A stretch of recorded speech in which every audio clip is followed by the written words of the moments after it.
18 ವರ್ಷಗಳ ಹಿಂದೆ ಬಿಡುಗಡೆಯಾಗಿದ್ದ ಈ ಸಿನಿಮಾ ಬರೋಬ್ಬರಿ 1,000 ಕೋಟಿ ಸಂಗ್ರಹ.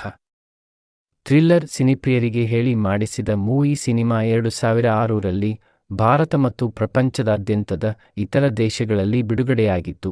ಮಾಯನ್ ನಾಗರಿಕತೆಯನ್ನು ಕೇಂದ್ರೀಕರಿಸಿ ನಿರ್ಮಿಸಿದ್ದ ಈ ಸಿನಿಮಾ ಹಲವು ದಾಖಲೆಗಳನ್ನು ಸೃಷ್ಟಿಸಿತು. 18 ವರ್ಷಗಳ ಹಿಂದೆ ಆ ಸಿನಿಮಾ ಎಷ್ಟು ಕೋಟಿ ರೂಪಾಯಿಗಳನ್ನು ಗಳಿಸಿತ್ತು ಎಂಬುದನ್ನು ತಿಳಿದರೆ ಶಾಕ್ ಆಗ್ತೀರಾ. ಆಸ್ಕರ್ನಲ್ಲಿ ಎಲ್ಲಾ 3 ವಿಭಾಗಗಳಲ್ಲಿ ನಾಮನಿರ್ದೇಶನಗೊಂಡಿದ್ದ ಈ ಸಿನಿಮಾ ಪ್ರತಿಯೊಬ್ಬ ಸಿನಿಮಾ ಅಭಿಮಾನಿಯೂ ನೋಡಲೇಬೇಕಾದ ಸಿನಿಮಾವಾಗಿದೆ. ಈ ಚಿತ್ರವು ಸಿನಿ ಪ್ರೇಮಿಗಳಿಗೆ ಮಾತ್ರವಲ್ಲದೆ ಇತಿಹಾಸವನ್ನು ಅಧ್ಯಯನ ಮಾಡುವ ವಿದ್ಯಾರ್ಥಿಗಳಿಗೂ ಉಲ್ಲೇಖ ಪುಸ್ತಕವಾಗಿ ಕಂಡುಬರುತ್ತದೆ. ಅದೊಂದು ಅದ್ಭುತ ಚಿತ್ರ. ಚಿತ್ರದ ಹೆಸರು ಅಪೋಕಲಿಪ್ರೋ. ಮೆಲ್ ಗಿಬ್ಬನ್ ನಿರ್ದೇಶನದ ಈ ಚಿತ್ರವು 2006ರಲ್ಲಿ ಬಿಡುಗಡೆಯಾಯಿತು. ಗಿಬ್ಬನ್ 1995ರಲ್ಲಿ ಬ್ರೇವ್ ಹಾರ್ಟ್ ಚಿತ್ರವನ್ನು ನಿರ್ಮಿಸಿದ್ದರು. ಗಿಬ್ಬನ್ ಈ ಚಿತ್ರಕ್ಕಾಗಿ ಅವರು ಅತ್ಯುತ್ತಮ ನಿರ್ದೇಶಕ, ಅತ್ಯುತ್ತಮ ಚಿತ್ರ ವಿಭಾಗದಲ್ಲಿ ಆಸ್ಕರ್ ಗೆದ್ದಿದ್ದರು. ಅಪೋಕಲಿಪ್ರೋ ಚಿತ್ರದಲ್ಲಿ ರೂಡಿ ಯಂಗ್ಬ್ಲಡ್ ಮುಖ್ಯ ಪಾತ್ರದಲ್ಲಿ ನಟಿಸಿದ್ದಾರೆ.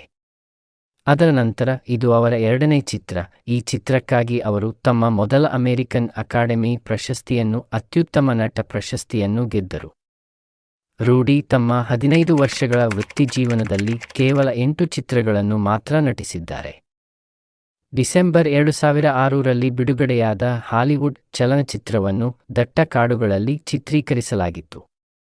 ಇದು ನಮ್ಮನ್ನು ಮಾಯನ್ ನಾಗರಿಕತೆಯ ಸಮಯಕ್ಕೆ ಕರೆದೊಯ್ಯುತ್ತದೆ.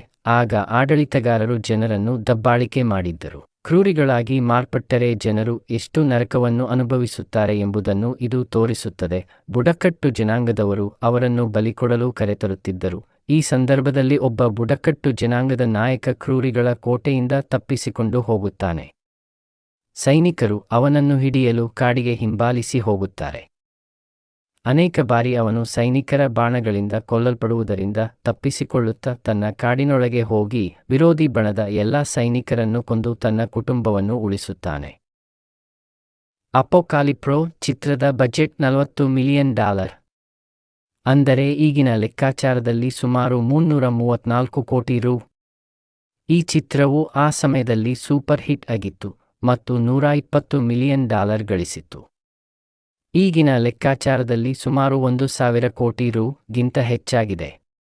ಈ ಚಿತ್ರವು ಪ್ರಸ್ತುತ ಅಮೆಜಾನ್ ಪ್ರೈಮ್ ವಿಡಿಯೋದಲ್ಲಿ ಲಭ್ಯವಿದೆ.